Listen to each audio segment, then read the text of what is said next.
जय हिंद दोस्तों। आज हम 24 सितंबर 2024 के विजन एस न्यूज़ को सिंप्लीफाई करेंगे।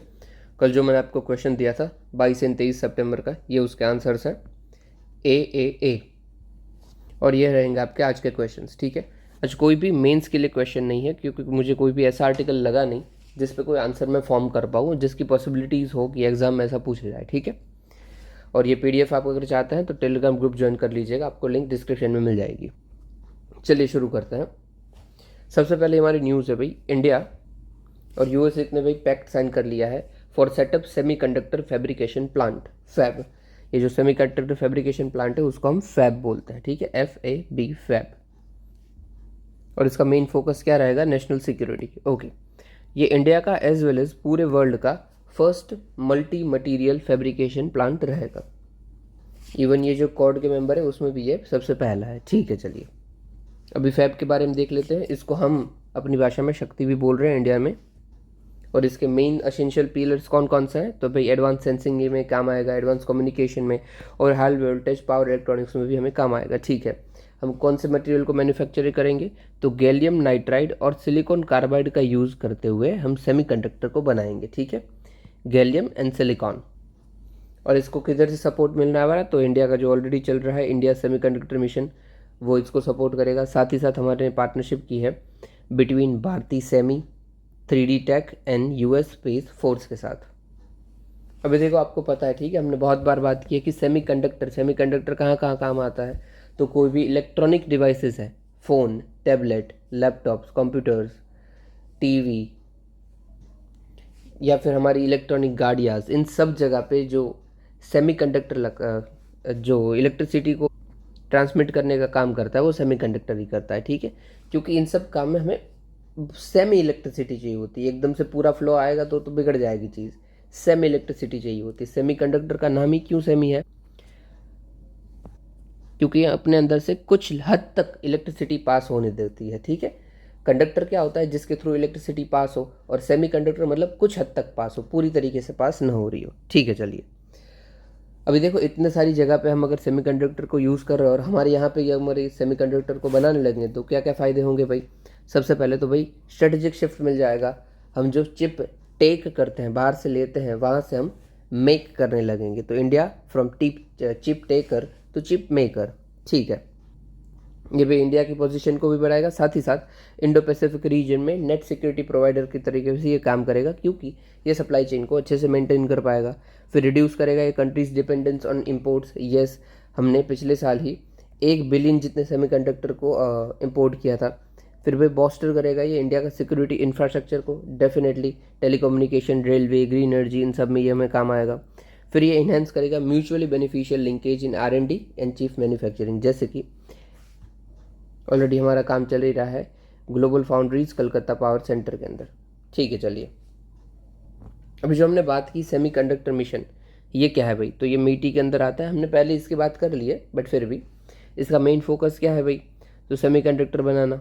ओके, ये specialised and independent business division है within digital India corporation. और सेमीकंडक्टर सेमीकॉन इंडिया प्रोग्राम के अंदर जो भी स्कीम जाती है उसकी ये नोडल एजेंसी होती है। ठीक है, डन। इजी आर्टिकल था, कुछ इसमें खास था नहीं। और इवन आज का जो भी आर्टिकल है उसमें ज़्यादा दम है नहीं। तो जो जो बकवास है उसको हम जल्दी भगाएंगे और जो अच्छे हैं उसको लेंगे। ये आर्टिकल बाद में करते हैं, इतना दम नहीं है इसके अंदर, बहुत ही बकवास है। फिर भाई पीरियोडिक लेबर फोर्स सर्वे भाई नया आ गया है 24 का। किसके द्वारा रिलीज़ हुआ है? तो NSSO के द्वारा। अभी ये NSSO है, इसको और CSO को मिलाकर, NSSO मतलब national sample survey office and CSO मतलब सेंट्रल स्टेटिस्टिकल ऑर्गेनाइजेशन, इन दोनों को मिलाकर अभी हमने एक ही बॉडी कर दी है, नेशनल स्टेटिस्टिकल ऑर्गेनाइजेशन। ठीक है, 2019 में ही कर दिया था, पर अभी भी दोनों का काम चल रहा है। ओके, अभी भाई जो नई रिपोर्ट आई है पीरियोडिक लेबर फोर्स सर्वे, इसका काम क्या होता है?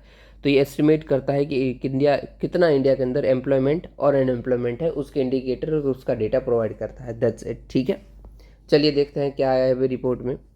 तो भाई सबसे पहले तो हाँ, सबसे पहले ये देख लेते हैं ये कौन सी मेथड यूज़ करते हैं एम्प्लॉयमेंट या अनएम्प्लॉयमेंट को ढूंढने के लिए, फाइंड आउट करने के लिए।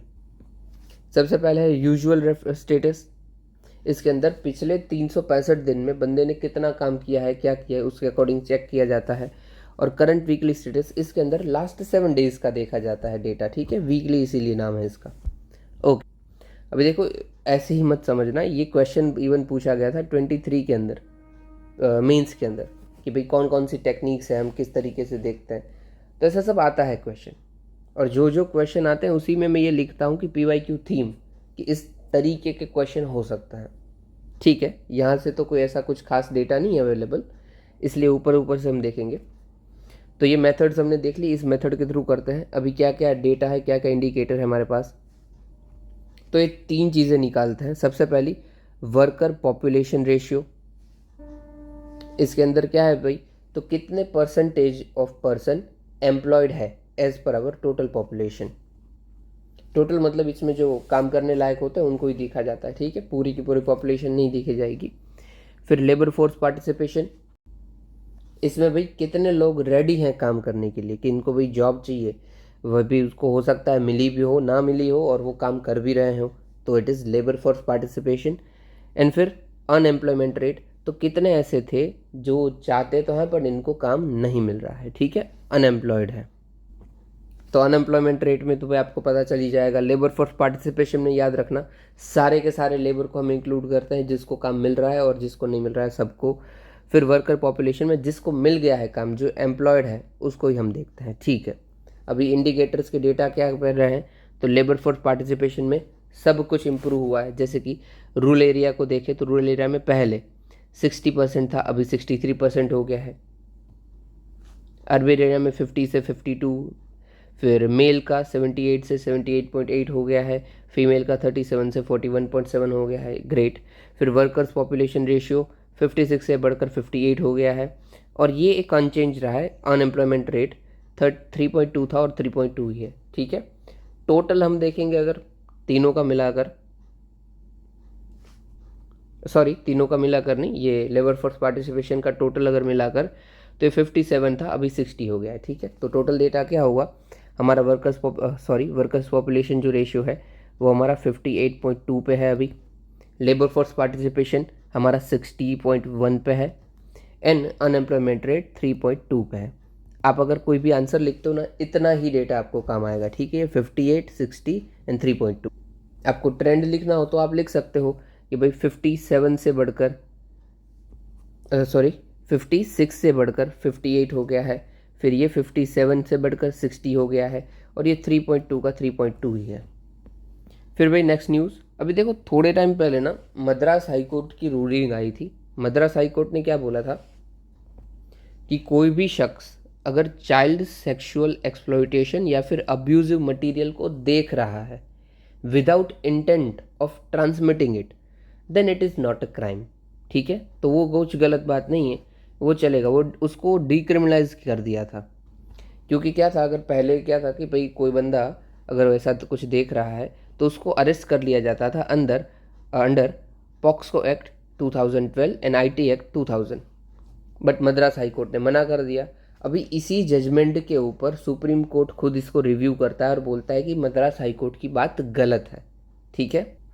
अगर कोई भी शख्स चाइल्ड सेक्सुअल एक्सप्लॉयटेशन या फिर अब्यूजिव मटेरियल को देख रहा है, then it is crime, even when वो ट्रांसमिट करे या ना करे, कोई मतलब नहीं है, वो गलत बात है।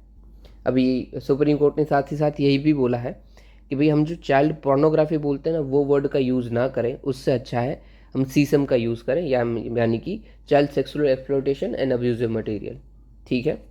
सुप्रीम कोर्ट ने बोल दिया there is no difference between viewing CSAM and act of child sexual abuse, तो वही गलत है, वो गलत है, ठीक है। अब ये वन पोर्नोग्राफी ये सब आपको पता है, कोई बताने की ज़रूरत नहीं है मुझे। फिर भी क्रिमिनलाइज कर दिया है ये सुप्रीम कोर्ट ने बोला, इसके अंदर आपको सज़ा होगी। कौन से एक्ट के अंदर, तो पॉक्सो एक्ट सेक्शन 15 के अंदर, ओके, एंड साथ ही साथ IT एक्ट 2000 के अंदर भी होगी, ओके। फिर भाई हाईलाइट क्या है भाई सीसीम की, तो भाई इंडिविजुअल को डिसेंसिटाइज कर देती है, सॉरी फॉर टंग स्लिप। फिर ये emotional, social and mental wellbeing of child को भी हार्म करती है, डेफिनेटली करेगी भाई। साथ ही साथ सोशल स्टिग्मेटाइजेशन एंड आइसोलेशन भी हो जाता है।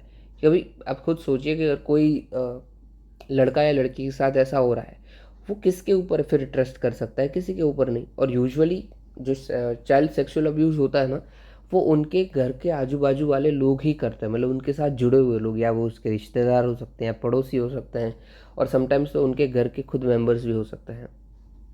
इससे भाई बच्चों का डेवलपमेंट तो नहीं होता है, साथ ही साथ उनको पूरी ज़िंदगी किसी पे भी भरोसा करने में भी दिक्कत होती है, उनकी रिलेशनशिप हर एक जगह से ख़राब हो गई होगी। ओके, सुप्रीम कोर्ट ने क्या क्या सजेशन दी हैं भाई कोर्ट्स को। सबसे पहले तो ये पॉक्सो एक्ट है उसको आप अमेंड कीजिए, और चाइल्ड पोर्नोग्राफी सब जो वर्ड है उसको आप चेंज कीजिए with CSEAM, child sexual exploitation and abusive material.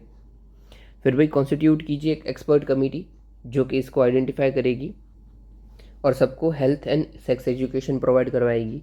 Third, raise कीजिए आप अवेयरनेस कि भाई सीसिम किस लिए ख़राब है, क्या कॉन्सिक्वेंसेस हो सकते हैं, क्यों बुरा है, एसेट्रा। ठीक है, अभी हम पॉक्सो एक्ट की बात कर रहे हैं, ये किसके बारे में बात करता है, पूरा हमारा आर्टिकल ही उसी के ऊपर बेस्ड है। ठीक है, तो भाई चाइल्ड सेक्सुअल क्राइम्स के रिलेटेड ये बात करता है। इसमें चाइल्ड कौन आता है, तो जिसकी भी एज 18 साल के नीचे है वो चाइल्ड कहलाता है। और पॉक्सो एक्ट सेक्शन 15 पिनलाइज करता है स्टोरेज, देखना या फिर स्टोर करना चाइल्ड पोर्नोग्राफी को। ठीक है, फिर अमेंड करना है हमें 2019 टू कर्ब, ये पॉक्सो अमेंड हुआ था 2019 में, टू कर्ब चाइल्ड पोर्नोग्राफी। ये स्ट्रिक्टली वेबसाइट से भी हटा दो, कहीं जो भी अवेलेबल मटेरियल है उन सब जगह से इसको हटा दिया जाए, बट अभी तक ये फॉलो नहीं होता है। ठीक है, चलिए कोई बात नहीं। इवन एक मैंने ना रिपोर्ट पढ़ी थी, मुझे अभी नाम तो नहीं याद है उस रिपोर्ट का, बस वहाँ पे भी एक डेटा था कि जो भी ये सेक्सुअल क्राइम के कन्विक्ट होते हैं उसमें से 74% ने ये माना था कि उन्होंने ये क्राइम किया इससे पहले वो सेक्सुअल मटेरियल को या तो देखते थे या तो उसको पढ़ते थे या फिर इनडायरेक्टली और डायरेक्टली इनके साथ जुड़े हुए थे। तो इससे होता क्या है कि अगर वो ऐसे मटेरियल्स के साथ जुड़े हुए हैं तो डेफिनेटली उनके दिमाग में ये ख्याल आते हैं। अगर ये ख्याल आते हैं तो प्रोबेबिलिटी बढ़ जाती है क्राइम्स होने की। ठीक है, अब ये रिपोर्ट थी 74%, मुझे नंबर खास याद है बट रिपोर्ट का नाम नहीं याद है। You can use it if you need anywhere. साथ ही साथ ये हमारा भी फ़र्ज़ बनता है कि हम अपने जो भी नीचे हैं लड़का या लड़की उनको सिखाएं what is good touch bad touch, और थोड़ी बहुत अवेयरनेस दें, तभी तो पता चलेगा। वरना तो क्या होता है, बच्चों को पता ही नहीं होता है कि उनका भाई अब्यूज़ हो रहा है, बाद में जाके पता चलता है जब वो बहुत बड़े हो गए होते हैं। ओके चलिए, लेट इट बी, हम वापस पढ़ाई पे आते हैं। CDRI, इनकी भाई 5 साल की एनिवर्सरी, साथ ही साथ इन्होंने अनाउंस कर दिया 2.5 बिलियन जितना fund to tackle climate resilience in 30 low to middle income countries. Okay, और ये जो फंड है वो किसके अंदर गया है, तो urban infrastructure resilience programme. Okay, not need to remember this. CDRI के बारे में जान लेते हैं सबसे पहले तो भाई इसको इंडिया ने ही लॉन्च किया था। ठीक है, मोदी जी ने किया था during UN climate action summit 2019। इसका मेन फोकस क्या है, देखो नाम में ही है, डिज़ास्टर रेजिलियंट इंफ्रास्ट्रक्चर। तो जो भी हम इंफ्रास्ट्रक्चर बनाए हैं वो डिज़ास्टर रेजिलियंट होना चाहिए कि साइक्लोन आए, फ्लड आए, पर ये इंफ्रास्ट्रक्चर को कुछ ना हो। ठीक है, हालांकि ये होना बहुत मुश्किल हो जाता है इवन इंडिया के लिए भी। डिज़ास्टर तो छोड़ो, कई बार तो बिना डिज़ास्टर के भी ब्रिजेस गिर जाते हैं। रिसेंटली ये न्यूज़ थी कि बिहार में 17 दिन के अंदर 13 ब्रिज गिर गए थे। आप सोचिए कितनी हद तक करप्शन है। इवन थोड़े टाइम पहले गुजरात के अंदर मोरबी ब्रिज, वो भी न्यूज़ में था, UPSC के ही, मोरबी ब्रिज गिर गया था। उसको रिपेयर करने के लिए दिया था, और रिपेयर के बाद वो पहली बार जब खुलता है लोगों के लिए और लोग उधर देखने जाते हैं, उसी दिन टूट जाता है। फिर बाहर आता है कि कंपनी जो रिपेयर कर रही थी उसने रिपेयर ही नहीं किया था, सिर्फ पेंट करके दे दिया था। किस हद तक करप्शन है। फाइन, छोड़िए। तो CDRI क्या बात करता है, CDRI डिजास्टर रेजिलिएंट इंफ्रास्ट्रक्चर की बात करता है। इंडिया ने लॉन्च किया था during to the UN climate action summit. Main focus क्या है, तो रेजिलियंस ऑफ इंफ्रास्ट्रक्चर बनाना है हमें क्लाइमेट एंड डिजास्टर के सामने। ठीक है, इसका सेक्रेटरीट कहाँ पे है, तो इंडिया न्यू दिल्ली के अंदर है। और ये कौन सी रिपोर्ट इशू करता है, तो ग्लोबल इंफ्रास्ट्रक्चर रेजिलियंस रिपोर्ट, जैसा नाम वैसा रिपोर्ट। ठीक है, चलिए अभी ये तो यही है, साथ ही साथ हम नीचे देख लेते हैं कि डिज़ास्टर रेजिलियंस के लिए और क्या क्या हम इनिशिएटिव लेके आए हैं। ठीक है, ग्लोबल लेवल पे सबसे पहले क्या है, तो भाई सेंडई फ्रेमवर्क है। ये हमें यही बताता है कि कोई भी डिज़ास्टर के सामने आपको कैसे काम करना है, स्टेट को कैसे काम करना है। ठीक है, इसको आप अपने आंसर में यूज़ करोगे। फिर United nation international strategy for disaster reduction है। फिर India particularly national policy of disaster management 2009 बनाया है, एंड डिज़ास्टर मैनेजमेंट एक्ट 2005 भी बनाया है, जिसके अंदर हमारी NDMA SDMA अथॉरिटीज़ है, फिर NDMA SDRF फोर्स है, जो सारे के सारे डिज़ास्टर में येलो जैकेट्स में घूमते हैं, ये यही फोर्स है। ठीक है, चलिए अभी भाई सिग्निफिकेंस क्या है, तो भाई डेफिनेटली ये CDRI की हम बात कर रहे हैं। ठीक है, तो ये भाई फाइनेंस प्रोवाइड करता है, कोऑर्डिनेशन प्रोवाइड करता है कि कैसे आप CDRI के ऊपर काम कर सकते हो, technical support and capacity building भी प्रोवाइड करता है। इनिशिएटिव क्या क्या है और CDRI ने लिए हुए, तो infrastructure for resilient island states हमने लिया है। ये किसकी हेल्प करता है, तो स्मॉल आइलैंड डेवलपिंग स्टेट्स की, जो छोटे छोटे आइलैंड्स हैं समंदर के अंदर, उनको ही मेन इंफ्रास्ट्रक्चर मजबूत होने की ज़रूरत होती है, तो ये उनके लिए काम करता है, infrastructure for resilient island states. Okay, फिर disaster risk infrastructure connect platform बनाया, इधर हम नॉलेज ट्रांसफ़र करते हैं, एक दूसरे को सिखाते हैं। फिर है भाई international conference on disaster resilient infrastructure, इसमें भी अगेन सेम है, इस कॉन्फ्रेंस में एक्सपर्ट्स आते हैं, सब बातचीत होती है, जो चैलेंजेस है उसको टैकल करने की बात करते हैं, नॉर्मल। एंड लास्ट है इंफ्रास्ट्रक्चर रेजिलियंस एक्सेलरेटर फंड, इसमें पैसे हैं जो डिज़ास्टर रेजिलियंस इंफ्रास्ट्रक्चर बनाने के लिए हम यूज़ करते हैं। इसके अंदर दूसरे कौन सपोर्ट देते हैं, तो UNDP and UNDRI, United nation disaster risk reduction. Okay, ये भी हमारा कवर हो गया है, ये भी हो गया है। ये आखिरी न्यूज़ है शायद, नहीं है। State of rhino report release कर दी है IRF ने, इंटरनेशनल राइनो फाउंडेशन ने। अभी देखो राइनो रिपोर्ट क्या क्या बातें चल रही है भाई, तो भाई राइनो की टोटल 5 स्पीशीज़ है। ठीक है, 5 स्पीशीज़, इन पाँचों को मिलाकर अभी पूरे वर्ल्ड में 28,000 जितने राइनोज बचे हैं। ठीक है, मेनली अफ्रीका के अंदर पोचिंग हो रही है, फिर भी जो वाइट राइनो की पॉपुलेशन है वो बड़ी है, साथ इवन वेन पोचिंग भी बड़ी है 4% जितनी, बट फिर भी वाइट राइनो की पॉपुलेशन बड़ी है। फिर वाइट राइनो बढ़ लिया, देख लिया, साथ ही साथ इंडिया के अंदर जो इंडियन राइनो है, वन हॉर्न राइनो, उनकी पॉपुलेशन सेम रही है। ठीक है, तो ट्रेंड आपको नॉर्मल पता चल गया, ऐसा पूछा जाता नहीं है, बट फिर भी भाई जनरली इतना रहा है वो आपको पता चल गया। अभी राइनो तो 5 स्पीसीज़ होती है, 2 अफ्रीकन और 3 एशियन। ठीक है, अफ्रीकन में वाइट एंड ब्लैक, और एशियन देखें तो हम इंडियन, सुमात्रन एंड जावा। ठीक है, इंडियन, सुमात्रन एंड जावा। और हमने राइनो कंजर्वेशन के लिए कौन से इनिशिएटिव लिए हैं, तो national rhino conservation strategy, new Delhi declaration of Asian rhino and Indian rhino vision 2020। आप कोई भी एक याद रख लीजिए तो भी चलता है, मेनली याद रखो तो ऐसी रखो जो नेशन वाइड हो, तो वो ज़्यादा अच्छा रहता है। ओके, चलिए अभी हम डिफरेंस देख लेते हैं कि अफ्रीकन राइनो और एशियन राइनो में डिफरेंस क्या है।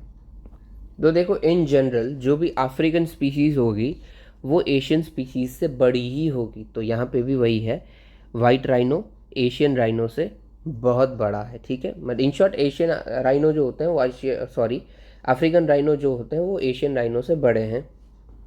उसमें भी जो स्पेशली वाइट राइनो है वो तो भाई वर्ल्ड में सेकंड लार्जेस्ट मैमल है on land after elephant, elephant के बाद इसका नंबर आता है।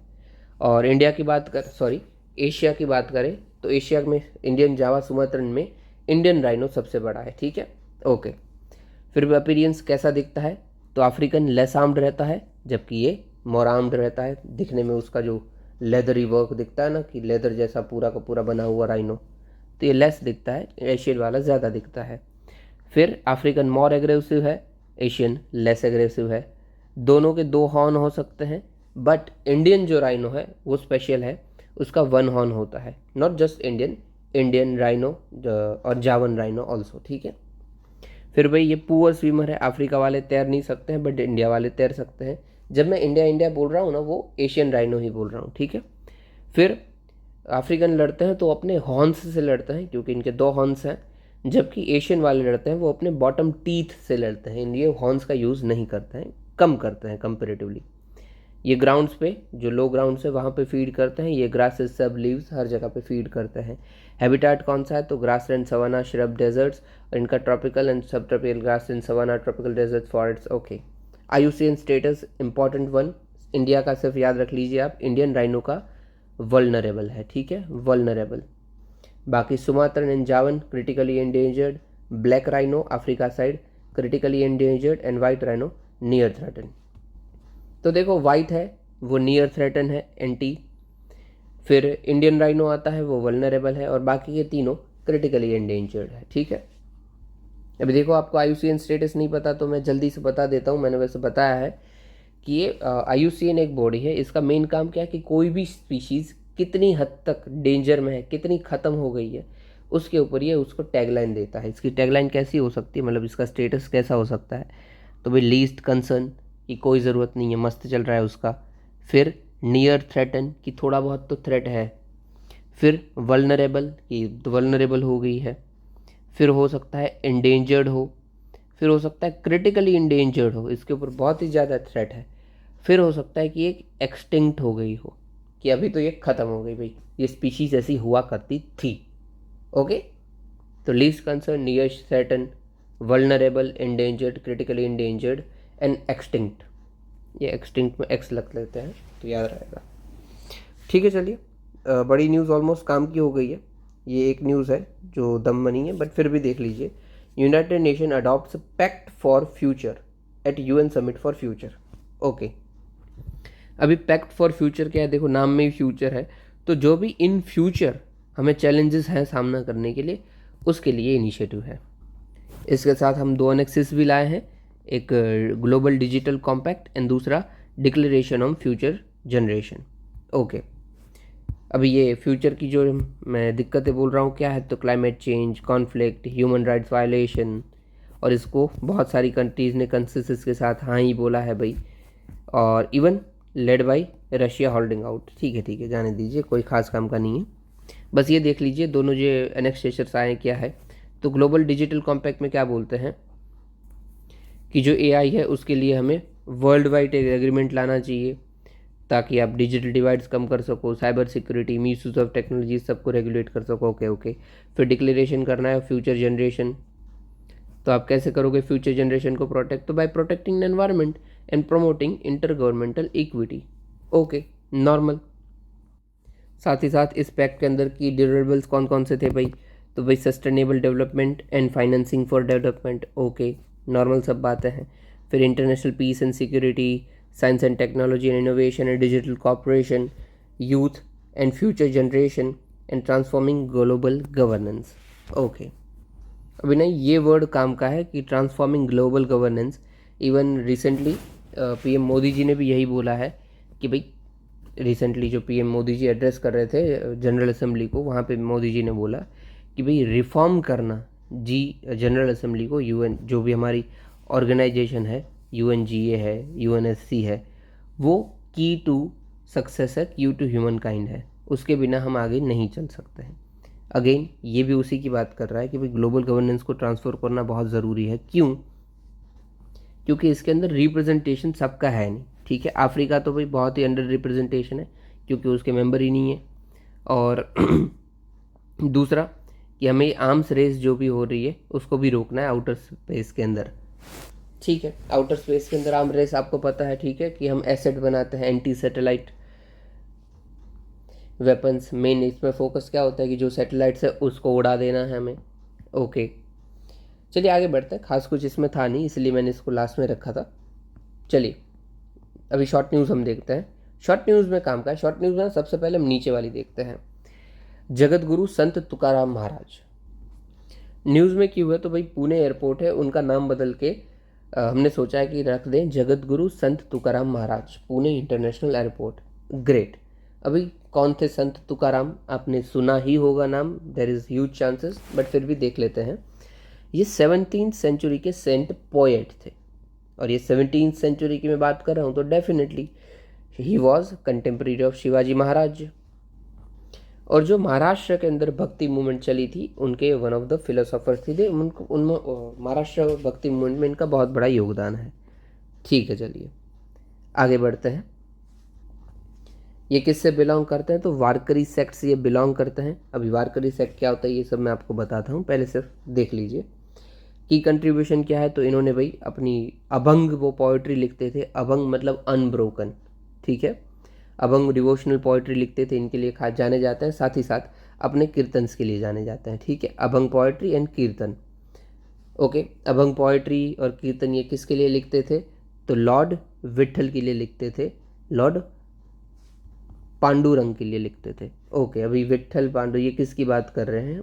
हम कृष्णा की बात कर रहे हैं, ठीक है। विठोबा, इधर इधर ना विठोबा भी बोला जाता है, विठोबा। ओके, तो ये भाई चीफ डेटी है of Warkari and incarnation of Vishnu. Yes, इन्होंने फिर कौन सा फेमस वर्क लिखा है? तो तुकाराम गाथा लिखी है एंड मराठी गीता भी लिखी है, ये उनकी वर्क है, ठीक है। इनके अंदर क्या मिलता है हमें? तो 4500 जितने अभंगाज हमें मिलते हैं इन मराठी लैंग्वेज। ओके, अभी मैं समझाता हूँ जो जो वर्ड नए आए हैं उसको, ठीक है। जैसे कि वारकरी सेक्ट, अभी जो वारकरी सेक्ट की हम बात कर रहे हैं उसका मेन मोटो क्या है कि जो विठोबा है, विठल है, उनकी पूजा करना, उनके अपीरियंस की, उनके जो अलग से अवतार आए उनकी पूजा करना, दैट्स इट। ये जो सिस्टम है इसको किसने शुरू किया था?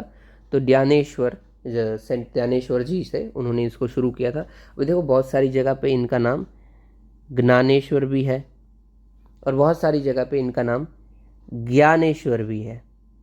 तो बस हमें हल्का सा ध्यान देना है, ज्ञानेश्वर है, ज्ञानेश्वर है, दोनों एक ही चीज़ है, ठीक है। फिर इनको एकनाथ जी आगे लेके गए, नामदेव जी आगे लेके गए, एंड ऑल्सो तुकाराम जी भी आगे लेके गए, ठीक है। विठोबा की पूजा करना, भगवान श्री कृष्ण की, और उनको एक अलग से सेक्ट बनाया, वारकरी सेक्ट। इवन इस सेक्ट के अंदर कोई भी इंसान इंक्लूड हो सकता था, सबको अलाउ था। और इसमें ये वारकरी पिलग्रिमेज भी करते हैं, वारकरी यात्रा, वारकरी पिलग्रिमेज। इसमें क्या होता है, पंधारपुर करके महाराष्ट्र में जगह है, वहाँ से ये शुरू करते हैं। फिर पुणे में जो ये ज्ञानेश्वर महाराज जी का मंदिर है वहाँ पे ये जाते हैं। फिर इवन जो शिरडी साईं बाबा मंदिर है वहाँ से जाते हैं, और ये पूरा का पूरा मतलब एक इन सर्कल कंप्लीट करते हैं। इवन इन सर्कल तो नहीं, बट जो उनकी में फेमस जगहें हैं वहाँ पे जाते हैं और अपनी यात्रा ख़त्म करते हैं। इन शॉर्ट ये एंड में कहाँ पे आएंगे? तो विठल भगवान का जो मंदिर है पंधारपुर में, वहाँ पे आएंगे। ओके, इनके मेन मोटो क्या है? तो कोई भी आ सकता है, कास्ट सिस्टम को अपोज करते हैं, फिर रिलीजन को भी, मतलब किसी भी रिलीजन के लिए इनकी वो एकदम ऑर्थोडॉक्स विचारधारा नहीं है कि भाई हम इनके अगेंस्ट हैं, और जेंडर डिस्क्रिमिनेशन भी नहीं है, ठीक है। यही सारी की सारी तुकाराम में भी क्वालिटीज़ देखने को आपको मिलेगी। ओके, चलिए देखते हैं। अभी भक्ति मूवमेंट की हम बात कर रहे हैं, और मैंने बोला कि महाराष्ट्र के भक्ति मूवमेंट की, और ये ज्ञानेश्वर जी से शुरू हुआ था, फिर आगे बढ़ा। तो उसके अंदर कौन कौन से हैं दूसरे भी, वो भी देख लेते हैं। हल्का सा एक इंस्टेंस ही देखेंगे, ऊपर से ही देखेंगे, सिर्फ ग्लांस देखना है। ये महाराष्ट्र के अंदर की हम बात कर रहे हैं, तो ज्ञानेश्वर जी ने शुरू किया था, फिर एकनाथ, रामदास, चोखामेला, नामदेव, तुकाराम एंड सखुबाई, फिर उन्होंने इसको आगे बढ़ाया। फिर ये कर्नाटका में हम देख रहे हैं, ठीक है, सॉरी ये हम महाराष्ट्र में देख रहे हैं, उल्टा बोल दिया मैंने, ये हम महाराष्ट्र के अंदर देख रहे हैं। फिर कर्नाटका के अंदर नीचे आते हैं तो बासवना जी ने इसको शुरू किया था, बासवना ट्रेडिशन है। इनको फिर आगे बढ़ाया अल्लमा प्रभु एंड अक्का महादेवी ने। तमिलनाडु के अंदर तो बहुत लंबा चौड़ा चला था, उसको इग्नोर करो। फिर बंगाल के बाजू में चैतन्य महाप्रभु जी थे।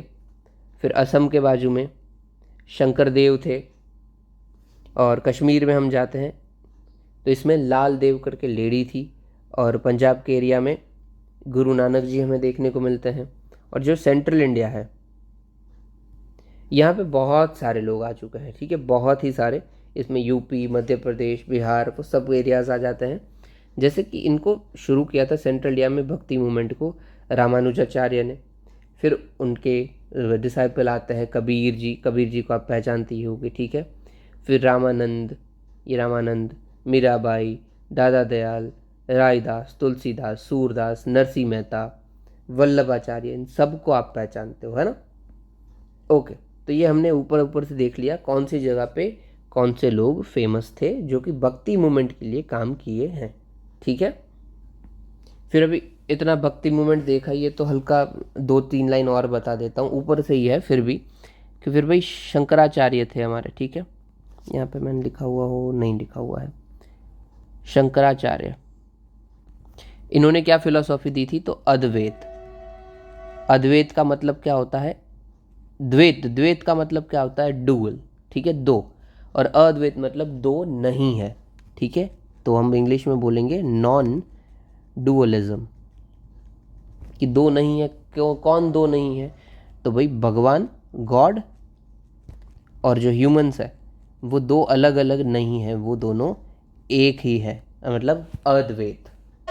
Both are not different, they are just one, ठीक है, वननेस। ओके, फिर भाई हमारे आते हैं रामानुजाचार्य। यहाँ पे जो है वही की बात चल रही है, ठीक है। रामानुजाचार्य फिलॉसफी देते हैं कि भाई अद्वैत तो है भाई, दोनों एक ही हैं, अलग अलग तो नहीं है, बट फिर भी उन्होंने कुछ डिफरेंस है, ठीक है। इसलिए ये देते हैं विशिष्ट अद्वैत। क्या डिफरेंस है भाई कि भाई हालांकि वो गॉड है ना, उनके पास पावर है, हम ह्यूमन से हमारे पास पावर नहीं है, हालांकि हम एक ही, but there is some differences, इसीलिए इसको हम बोलते हैं विशिष्ट अद्वैत या फिर क्वालिफाइड नॉन डुअलिज्म। एनडी लिख देता हूँ, ठीक है, एनडी लिख देता हूँ, qualified non dualism. Okay, and फिर देखो इसे बहुत सारा है, बस लास्ट में बता देता हूँ वरना ये लेक्चर बहुत बड़ा हो जाएगा। फिर भी वल्लभाचार्य आते हैं, यहाँ पे वल्लभाचार्य भी होंगे, ये रहे वल्लभाचार्य। ये क्या बोलते हैं कि भाई आप दोनों की बात मुझे ठीक नहीं लग रही है, मेरे अकॉर्डिंग तो दोनों एकदम ही अलग हैं, इसीलिए है द्वैत कि बोथ आर डिफरेंट। एक गॉड है जो कि एकदम सुप्रीम पावर है, कोई उसका मेल ही नहीं है ह्यूमंस के साथ, और एक ह्यूमंस है जो कि एकदम बकवास है। ओके, तो गॉड और ह्यूमंस को एकदम ही अलग करते हैं, ये डुअलिज्म की बात करते हैं, डुअलिज्म, द्वैत, वल्लभाचार्य। अरे रुकिए, गलती होगी, मैंने उल्टा बता दिया, ये वल्लभाचार्य है ना। तो वल्लभाचार्य तो भाई बात करते हैं शुद्ध अद्वैत की, कि हाँ भाई जो ये शंकराचार्य जी बोल के गए ना वो एकदम सही बात है, और वो शुद्ध अद्वैत की बात करते हैं। सॉरी यार, माफ़ करना, वो जल्दी जल्दी में मैंने नाम ठीक से देखा नहीं और उल्टा सुल्टा बता दिया। शुद्ध अद्वैत की बात करते हैं, ठीक है, कि अद्वैत वाली फिलोसॉफी एकदम सही है। जबकि हमारे जो माधवाचार्य हैं, माधवाचार्य वो बात करते हैं डुअलिज्म की, द्वैत की, कि दोनों अलग अलग हैं, ठीक है। ये थोड़ा क्लियर कर लीजिएगा, पहले मैंने जल्दबाजी में उल्टा बता दिया था, अभी क्लियर कर लीजिएगा, ठीक है। माधवाचार्य, ठीक से मैं लिख देता हूँ, माधवाचार्य। ओके, तो देख लिया, शंकराचार्य अद्वैत, रामानुजाचार्य विशिष्ट अद्वैत, एंड वल्लभाचार्य शुद्ध अद्वैत। ये तीनों अद्वैत अद्वैत अद्वैत की बात करते हैं, हल्का फुल्का फ़र्क है। जबकि माधवाचार्य पूरी तरीके से द्वैत की बात करते हैं कि नहीं भाई दोनों अलग अलग हैं, ठीक है, God and human are different. Okay, that's it. अभी ऊपर चलते हैं, काफ़ी लंबा चौड़ा मैंने बता दिया, नहीं यार कोई बात नहीं, चलिए। बट ना ये बताना ज़रूरी है कि करंट के साथ साथ हमारा थोड़ा स्टैटिक होता रहे, वरना होगा क्या कि हम भूल जाएंगे, बार बार हमें रिवीजन करना पड़ेगा, ठीक है। चलिए, पहला है कैंसर मून शॉट इनिशिएटिव, ये हमने कल ही देखा था कॉड वाले में। ये हम किसके लिए लेके आए हैं, तो भाई जो सर्वाइकल कैंसर होता है उसी को ट्रीट करने के लिए लेके आए हैं। सर्वाइकल कैंसर को HPV वैक्सीन आती है, ह्यूमन पैपिलोमा वैक्सीन। ओके, और मेन हम इस इनिशिएटिव के अंदर क्या करेंगे, तो इंडो पैसिफिक रीजन है, वहाँ पे कैंसर कम हो उसके लिए हम काम करने वाले हैं, और ये HPV वैक्सीन को प्रोवाइड करेंगे, प्रमोट करेंगे। इवन आपको पता भी होगा, कोई एक्ट्रेस है फेमस, उन्होंने ये नाटक किया था खुद मरने का, ताकि उसका बताया था कि भाई सर्वाइकल कैंसर की वजह से इनकी मौत हो गई, और फिर जिंदा बताया था कि लोगों में प्रमोशन आ जाए, कि थोड़ा अवेयरनेस आए कि भाई सर्वाइकल कैंसर जैसा होता है और उसकी दवाई अवेलेबल है। That's it. अभी नाम तो मुझे नहीं पता, जाने दीजिए जो भी हो। कैंसर मून शॉट इनिशिएटिव आपको याद रखना है, ठीक है। और किसका है, तो कॉड कंट्रीज़ का, हमने कल ही देखा था। फिर भाई नेशनल कैडेट कॉर्प्स, आपको पता ही होगा, स्कूल कॉलेजेस में हो सकता है आप इसके पार्ट्स रहे हो। ये वॉलंटरी होता है, जिसको रहना वो रहे। किसके अंदर ये इस्टेब्लिश हुआ है, तो नेशनल NCC एक्ट 1948। इसके अंदर 3 लाख जितनी वैकेंसीज आई है, 17 लाख से हमारा टारगेट है कमिंग ईयर 20 लाख जितने कर लेना, ठीक है। किसके अंदर ये आता है, तो मिनिस्ट्री ऑफ डिफेंस के अंदर आता है। और जो भी एक्टिविटीज़ होती है वो centre as well as states दोनों की पॉलिसी के अकॉर्डिंग देखी जाती है, ठीक है। चलिए आगे बढ़ते हैं। नॉर्मल न्यूज़ थी, credit guarantee fund trust for micro and small enterprises. देखो नाम से ही पता चलता है क्रेडिट गारंटी, इसमें ना गवर्नमेंट गारंटी देती है कि आप इनको पैसा प्रोवाइड करो, अगर ये डिफ़ॉल्ट हो जाए, नहीं पे कर पाएंगे तो हम दे देंगे, that's it. Credit guarantee mechanism है। और ये किसने इशू, मतलब इसके अंदर कौन स्टेक होल्डर्स होते हैं, तो ये ministry of MSME and SIDBI. SIDBI मतलब small industries development bank of India, ठीक है। ओके चलिए, इसके अंदर वही लैंडिंग इंस्टीट्यूशन हम कौन कौन सी कवर करते हैं, तो सारी की सारी बैंक जो भी आती है शेड्यूल कमर्शियल बैंक, कि भाई public sector, private sector, foreign bank, what ever it is, and साथ ही साथ रीजनल रूरल बैंक भी। ओके, कॉर्पस क्या है भाई हमने रखा है, तो गवर्नमेंट 4% जितना पैसा देगी और सिड भी 1%, 4:1। ओके, आगे देखते हैं फ्यूचर्स एंड ऑप्शंस। देखो मैंने बहुत बार बताया है, एक और बार हम देख लेते हैं कि शेयर मार्केट के अंदर ना शेयर होता है कोई भी, ठीक है। समझ लीजिए, एक एग्जांपल लेते हैं HDFC का एग्जांपल। HDFC बैंक है, उसका शेयर है मार्केट के अंदर, उसका एग्जांपल। अभी समझ लीजिए HDFC की अभी रिसेंटली प्राइस चल रही है 100 रुपये, और मैं ऐसा अनुमान लगाता हूँ अपने दिमाग से कि भाई अगले महीने की 30 तारीख को ये जो HDFC है उसकी प्राइस हो जाएगी 200 रुपये, और मैं कॉन्ट्रैक्ट साइन कर लेता हूँ जो भी ब्रोकर है उसके साथ कि भाई अगले महीने इसकी प्राइस 200 होगी और मैं 200 में इसको खरीदूंगा, तू लिख ले मेरा नाम, दैट्स इट। अब ये कॉन्ट्रैक्ट साइन हो गया, मैं इससे मुकर नहीं सकता हूँ, ये अभी मैंडेटरी है कि मुझे खरीदना ही होगा 30 तारीख को 200 रुपये में। ओके, अभी समझ लीजिए कि ये 200 ना बढ़ के 150 हो जाता है, और मुझे तो कितने में ख़रीदना था, 200 में ही ख़रीदना था, तो मेरा क्या हो जाएगा, 50 का नुकसान हो जाएगा, लॉस हो जाएगा। और समझ लीजिए कि 200 ना बढ़ के और ज़्यादा बढ़ जाता है, 300 हो जाता है, पर मैंने तो क्या बोला था, मैं 200 में ही खरीदूंगा, तो मेरा 100 रुपये का प्रॉफिट हो जाता है। तो इसी को बोलते हैं हम फ्यूचर्स। कि भाई हम ऑलरेडी बता दें कि इस तारीख को इतना, मुझे ऐसा लगता है कि इन शॉर्ट बढ़ने वाला है, और मैं बता देता हूँ कि इस तारीख को मैं इतने में ख़रीदूँगा, कि 30 तारीख को जो भी आएगी 30 डेट, उसमें मैं 200 में ख़रीदने वाला हूँ, दैट्स इट। फिर वो चाहे बढ़े या घटे, मैंने मेरे दिमाग से सोच के लगाया होगा, और उसके मुताबिक मैं सोचूंगा कि भाई लॉस भी हो सकता है और प्रॉफिट भी हो सकता है। अगर जो मैंने प्राइस की सेट की होगी उससे कम होता है तो मुझे नुकसान, और जो मैंने प्राइस सेट की होगी उससे ज़्यादा होता है तो मुझे फ़ायदा, ठीक है, दैट्स इट। यही होता है फ्यूचर्स।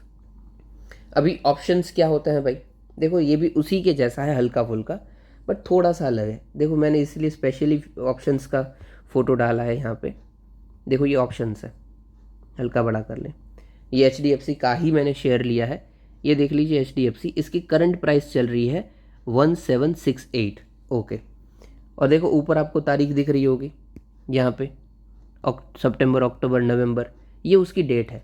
मैं बोलता हूँ कि 26 सितंबर के आसपास, मतलब 26 सितंबर को आसपास किया इसकी प्राइस, ये देखो ये सारे प्राइस पूल बताए हुए हैं बीच में, पहले वो देख लो कि अभी ये 1768 चल रहा है, फिर इससे कम हो सकते हैं 760 जितना जा सकता है, फिर 50, 40, 30, 20, और यहाँ पे बढ़ सकता है कि 70, 80, 90, 100, 1810 और 20, ये सब कॉन्ट्रैक्ट्स हैं कि इतना बढ़ेगा इतना घटेगा। देखो इसकी सबकी प्राइस भी दे रखी है कि इस बाजू देखो बढ़ने वाला प्राइस, ये जो लेफ्ट हैंड बाजू है वो बढ़ने वाला है, राइट हैंड बाजू घटने वाला है।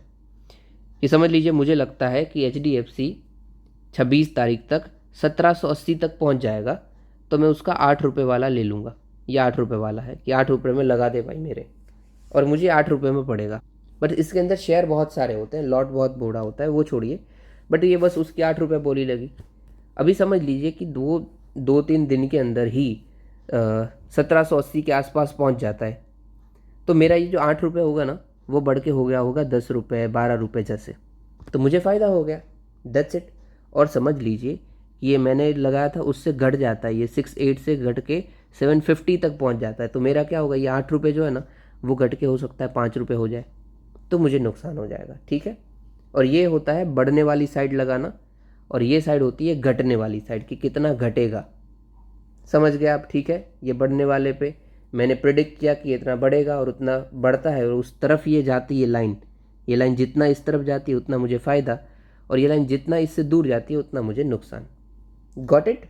अभी समझ लीजिए एक उल्टा एग्जांपल लेते हैं कि मैंने सोचा होता कि 750 जाएगा, तो ये लाइन ऊपर जाती तो मुझे फ़ायदा होता, या नीचे जाती तो मुझे फ़ायदा होगा, डेफिनेटली ऊपर, यानी कि कम होते शेयर के प्राइस, तो मुझे फ़ायदा हो जाता।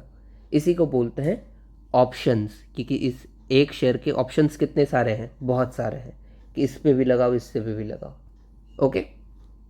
और न्यूज़ में क्या था भाई, अभी देखो ऑप्शंस में क्या फ़ायदा है, इसमें तो मैंडेटरी था ना कि इस तारीख को लेना या देना पड़ेगा ही पड़ेगा, जबकि ऑप्शंस में ऐसा नहीं है। ऑप्शंस में ऐसा हो सकता है कि आपको पता चल जाए कि यार 8 का ना मेरा 7 हो गया है, अभी मैं निकल जाता हूँ, तो आप निकल सकते हो। और आपको लगे कि 8 का मेरा 9 हो गया है और प्रॉफिट लेके निकलूँ, तो भी आप निकल सकते हो।